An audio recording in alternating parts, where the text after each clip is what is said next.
Hello, it's Philip Cargom. Welcome to Tea with Druid 101.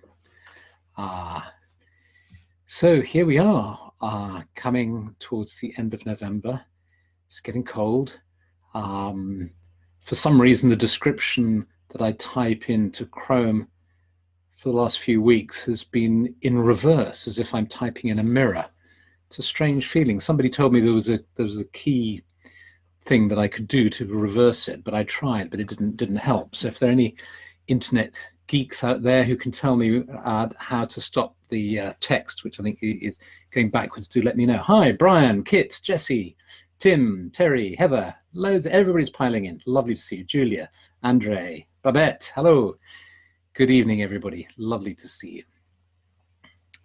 So plants are our theme for tonight. It struck me how my relationship with plants changes with the weather. As the trees become bare, as we've been having a lot of rain here, as it gets wet, there are less sweet scents in the air. Luckily, we have a very scented garden. There's jasmine and honeysuckle and wisteria and hyacinths growing, and of course you don't get that in the winter. You could get a kind of damp, woody smell, but that's all really. So I'm missing that tremendously. But there have been some lovely connections with plants this week. I had an email from the the Wild Diary, Dyery, the lady who does online courses in natural dyeing and sells natural dyes and so on, contacted me. She'd been interested by the madder card and wanted to know how Druids worked with madder as a natural dye. If you happen to work with madder, do write in and say how you work with it, because I know she'd be interested in it. And she's got a beautiful website and she does courses in natural dyeing. So do have a look at that. I've put the link up on my blog, and I'll put it in here as well. People, the wonderful thing nowadays is people do such interesting projects. That's a fascinating project. And then another fascinating project, the Seed Sisters wrote to me, and you see they spell sisters with an anarchic A. So there's some rebelliousness and humor in this book. And it's political too. So, it's where awareness of climate change, of the need for political change, the love of the plant world, and a deep respect for magic and ritual all kind of converge in this book. It's a beautifully produced book. It's very sensuous. It's called the Sensory Herbal Handbook. And look at the color in it. It's absolutely fantastic. Where are we going? I can't see where I'm going. A sensory herbal seasonal journey. And you're taken through this journey in the book, with plants and recipes and rituals too. It's a really beautiful complement for anyone working in the ovate stream of Druidry, certainly, or who loves gardening, but also wants to somehow combine their magical and spiritual understanding with working with plants and herbs. So it's a natural companion to the Druid Plant Oracle, of course. And in thinking about plants, I thought, well, what would be a good plant for this evening? And it only took a second for me to light on this, the Restorers card. We call it the Restorers, because here there's an ovate healer depicted looking out of her window in Snowdonia in Wales. And she has St. John's wort, valerian, and rose roots, Rhodiola rosei, which you may not be so familiar with, although now its healing properties have started to be recognized and you can actually buy it commercially online. It's an adaptogen. It's like a kind of ginseng of the West. Dr. Angela Payne, who's written books on Celtic herbs and healing, suggests that the Druids guarded the location of these plants jealously, just as people in Mongolia do today. It grows in Mongolia, Siberia, and in Wales, in northwest England, up in Scotland, in high places. And have a look. You'll find it's a fascinating adaptogen, as it's called, which stimulates the cognitive function. Be careful, because it stimulates the libido as well.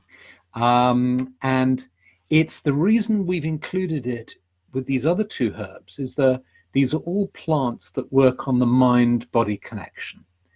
So rose roots, or Rhodiola rosei, to give it its Latin name, obviously works with the mind-body connection there.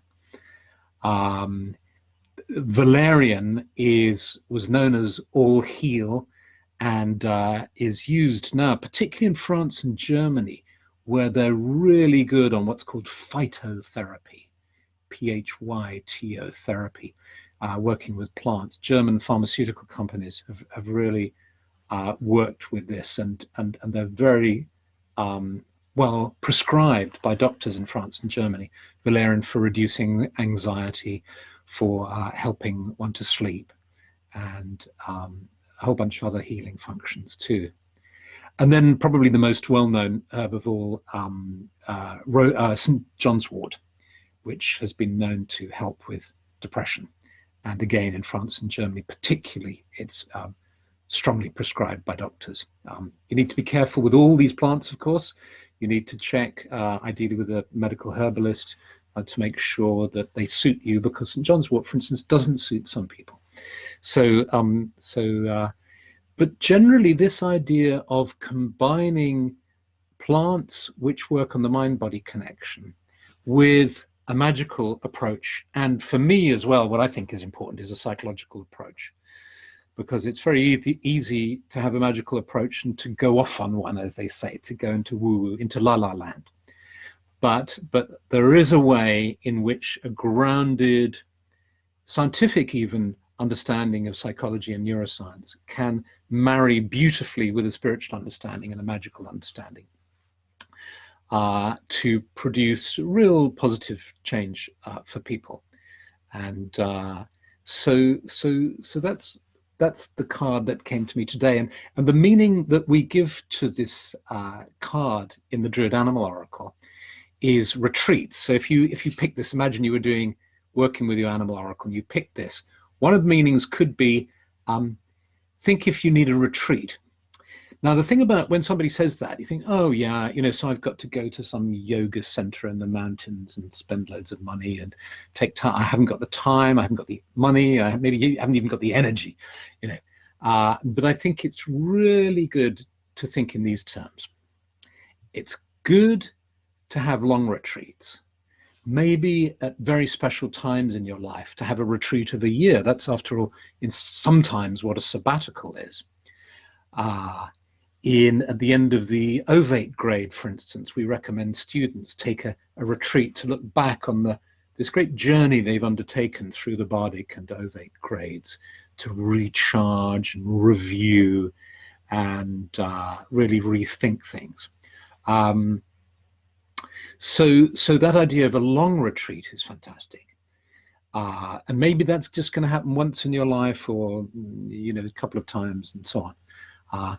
But then there's the idea of a sort of annual retreat, which I really tried to do, because I think, life is so stressful and difficult. To be able to get away, whether it's for a week here, a week there, either on our own or with other people, with a specific spiritual focus, to step out of our everyday routine and out of the stresses of our so-called normal lives, to be in a completely altered state. And usually that requires going somewhere different. I had a writing mentor when I was struggling over those 5 years with writing The Prophecies, the novel. I had a wonderful lady who lived in Lewis who said she was going on a retreat, so I couldn't contact her. And when I did contact her a few weeks later, I said, how did the retreat go? And she said, it was wonderful. It was really helpful. And I said, where did you go? She said, I didn't go anywhere. I just told everybody I was on retreat. I didn't answer the phone and I didn't answer the door. And I had a retreat at home. So that's an interesting idea. I think my curiosity could never quite cope with that. I'd always end up picking up the phone or opening the front door. I don't think I could have the discipline to have a home retreat. But here's what you can do, which much more easily, which are mini retreats and micro retreats. So what's a mini retreat? A mini retreat is like a day, half a day, where you just take time out. You just set off with a backpack and some sandwiches and take off for a day's walk on your own to break the routine, just to get away. You do something completely different, and you have a complete break. Or it could be you just stay in bed all morning. Or you climb into bed in the afternoon and listen to some wonderful music. That would be a mini retreat. Now, a micro retreat is something that we can all do together now. So I'm going to suggest now that we have a micro retreat. Because, of course, meditation is a micro retreat. Meditation is, Judy says, I'm a bit fuzzy today. I'm sorry.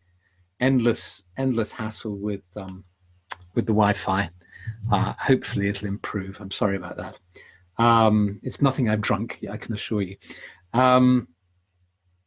So a micro retreat, yes, a meditation is really a micro retreat where we step out of our everyday consciousness, and at the level of brain waves even, we move from beta to alpha. We drop down into alpha, which stimulates the creativity, refreshes us, recharges us, and so on. So let's I see all sorts of really great comments coming in. Valerian didn't suit me, says someone. Hello, Melissa in Brazil. Great. Yes, lots of what's great about the chat here is that people crosstalk as well. It's like being at a party.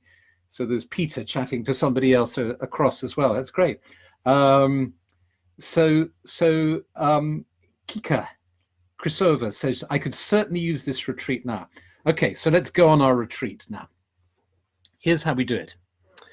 We can just be wherever we are, but we just stretch, take off our glasses, take off anything we like, and close our eyes to better concentrate on ourselves. And I'm not going to close my eyes because the last time I did this, I opened them again and I'd lost the broadband connection. So I'm actually going to keep my eyes open just in case we lose the broadband. I hope we don't.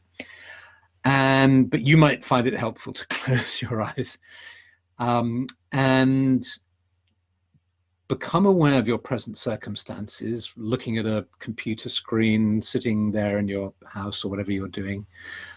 Amazingly, I've had people do these things on a bus, but I wouldn't recommend this. And then just as you allow your experience of being in the here and now to be there, you can just gently have that there, but just let it dissolve in your awareness as you become aware of being in a clearing in the forest, a beautiful sacred grove, a place where Druids come, where people of goodwill come to connect to the earth,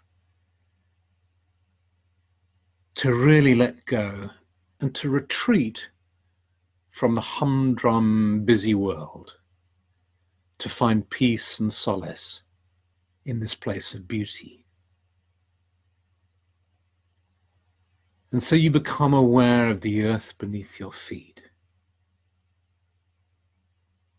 And you sense all the life in the earth, and you can smell the earth. Just take in a slow, deep breath. And just imagine you can smell it. And if you can't imagine smelling it, just pretend you are. Just pretend you can. And there's this lovely smell of kind of moist leaves and soil. And you're just aware of all the life in the soil, all the creatures that live there, the minerals, the soil, the moisture. And you sense how just becoming aware of the earth beneath you brings you a sense of stability and of calm. It's as if the earth moves at a slower pace than you, and by just stopping and stilling yourself, you can slow your rate of vibration, if you like, down to be in harmony with the slow rhythm of the earth.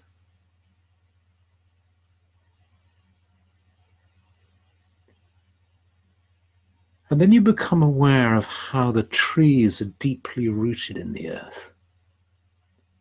You can sense their roots deep down, drawing the moisture up the trunks, which are so tall and so strong. They bring a feeling of grandeur, of strength, of protection.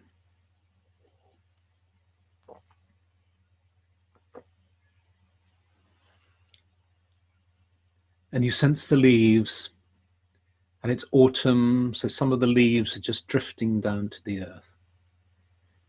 But there's some strands of honeysuckle growing up into the branches of some of these trees, and they're still flowering. And so you take in another slow, deep breath, and your consciousness rides on the smell of the honeysuckle, this sweet smell. It's as if with every breath in, you're smelling this honeysuckle. And you just allow it to flow through your body, just to enjoy the perfume. And again, if you find it hard to imagine it, just pretend you imagine it. Just allow the possibility and just pretend you can imagine it and breathe it in. And the magic of aroma is this, that when you're in the physical world doing this, these aromas drift or drawn into your lungs and through your lungs into your bloodstream, actually coming into your body literally through your bloodstream, which is why doctors prescribe forest bathing in Japan and Germany in particular.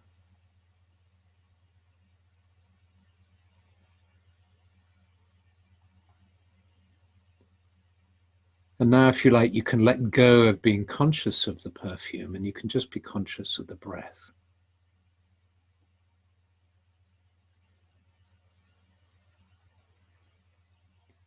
And every time your mind drifts away from the breath, you just bring it back, knowing that this is the way the mind works.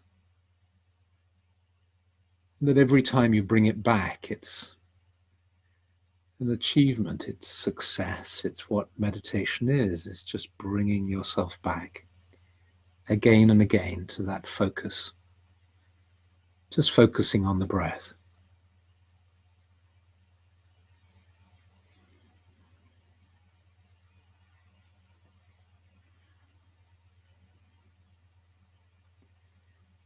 And as you focus on the breath, you sense how your body is grounded on the earth, breathing in the energy of the sky. The energy of the earth and sky are meeting in the center of your being, bringing a sense of stability, of peace, of happiness and contentment. Just letting go, just being.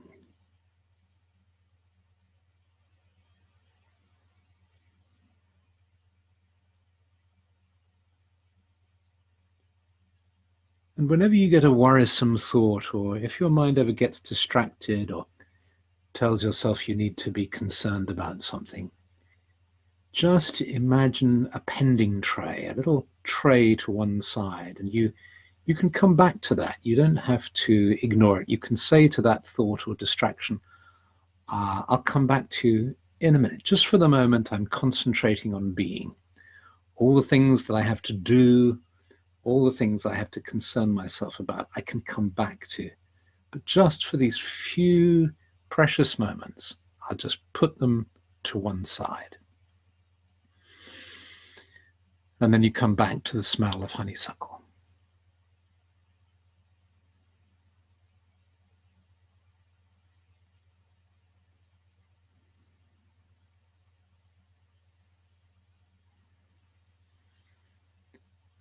And so now taking in a deep breath, holding for a moment, and then breathing out slowly and deeply, feeling calm and centered.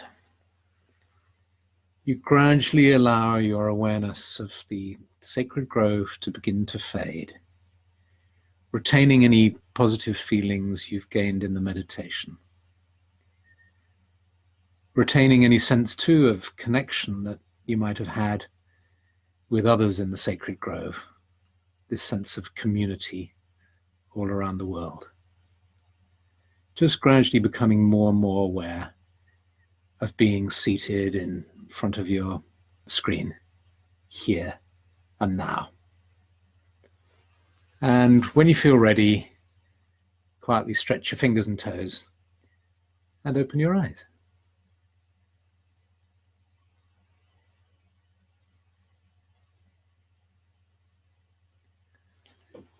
Great. Well, I see here somebody, Esther, has said, I'm on the last day of a 16-day retreat at home right now. The boys get home tomorrow, so I'll be back to normal. Only seen one human the whole time when the postman turned up with the next installment of the OBOD course. You lucky person, Esther. Home retreats, lovely idea. And you've had the discipline to do it. Congratulations. Yes, Annabelle Sophie saying she loves that idea too. Peter saying, I have a 1-minute time on my phone to take micro retreats at work. Yes, I think that Headspace app has those reminders as well. Fantastic. Lisa saying, where are we going? Well, we've come back by now, but then I'm reading yours later. Yes, Sammy's got a mini camper van to go to. Yes. You know the wonderful story of George Bernard Shaw, who had a cottage in a little wooden hut in the bottom of his garden where he used to write. And he called the hut London. And this meant that whoever answered the telephone in the house didn't have to lie. Because when somebody said, could I speak to Mr. Shaw, please? They could say, no, I'm sorry, I'm afraid he's in London. So they weren't lying, they just weren't saying that London was the hut in the garden. And George Bernard Shaw's hut was rather interesting. It was on a turntable, like a train or a record thing, And so he could, because he was a naturist, he used to like to take his clothes off, open the doors of the hut, and receive the full benefits of the sun. So as the sun moved across the sky during the day, he would rotate his writing hut to face the sun. So there you go. You can install London in your own garden, wherever you are. So yes, so lots of comments. That's fantastic. Now a really interesting question from Marie Georgiou. Mini retreats, day or half day, are challenging when you struggle with depression or anxiety. How do you stop them from becoming a time of paralysis and avoidance?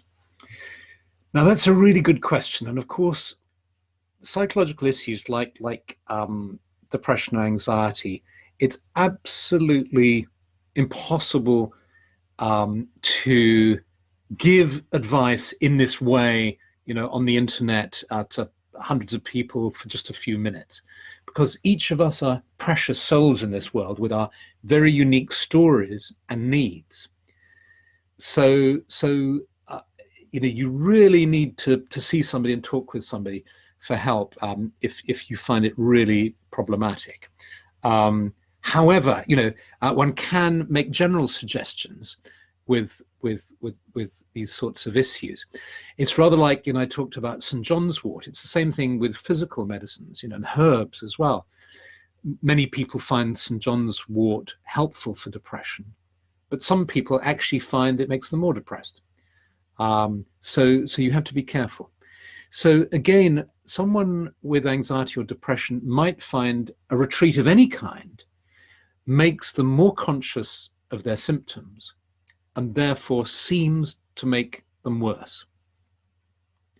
Now, it's possible that if you persevere, you kind of go through a cycle and you break through.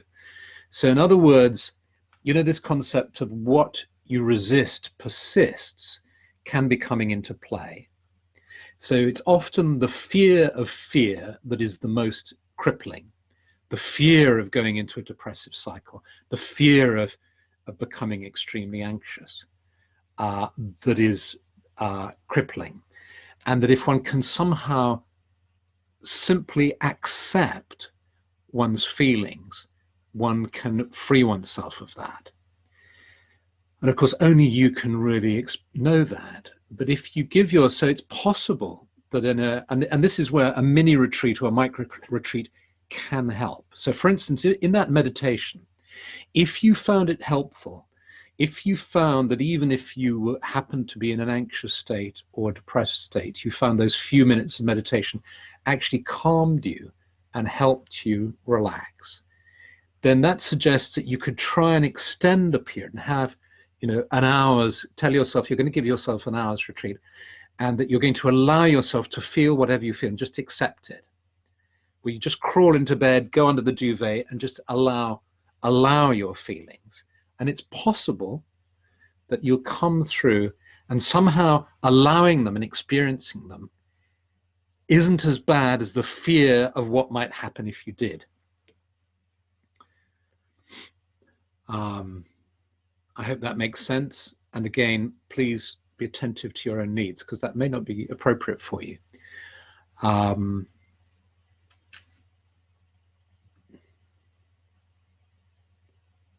Lots of very interesting comments here. So I'm going to stop now. I'm going to make a cup of tea and I'm going to come back and read your comments. So thank you so much for that.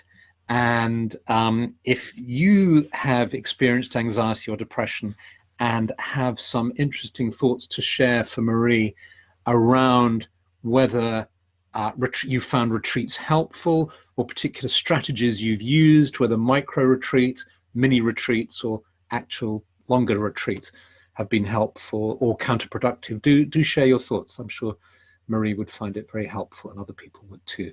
So many blessings, lots of love, and have a wonderful week. Okay, bye.